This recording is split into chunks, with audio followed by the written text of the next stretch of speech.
టాలీవుడ్ లో సంక్రాంతికి రిలీజ్ కావాల్సిన సినిమా విడాముయర్చి. ఈ మూవీ లాస్ట్ మినిట్ లో పోస్ట్ పోన్ అయింది. అయితే ఇప్పుడు రిపబ్లిక్ డే కానుకగా విడుదలకు ముస్తాబోతోంది. అయితే సంక్రాంతి లాంటి బిగ్ ఫెస్టివల్ సీజన్ ను అజిత్ మిస్ చేసుకోవడంపై ఫ్యాన్స్ ఫైర్ అవుతున్నారు. శంకర్ డైరెక్ట్ చేసిన గేమ్ చేంజర్ కు కోలీవుడ్ కు ఊహించినంత రెస్పాన్స్ అయితే రాలేదు. తమిళ దర్శకుడు కార్తిక్ సుబ్బరాజు రాసిన కథ అయినా, స్వయంగా శంకర్ లాంటి స్టార్ డైరెక్టర్ తీసిన మూవీ అయినా ఎందుకో కోలీవుడ్ ఎక్కువగా రెస్పాన్స్ కాలేదు.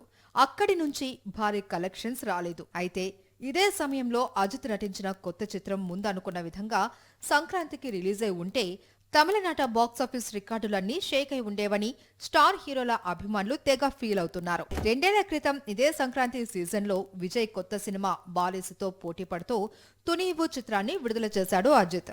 దాదాపు 2 ఏళ్ల తర్వాత సేమ్ సీజన్ లో విడాముయర్చి విడుదల చేస్తాను అని చెప్పి మాట మార్చాడు. నిజానికి దీపావళికే రావాల్సిన సినిమా ఇది.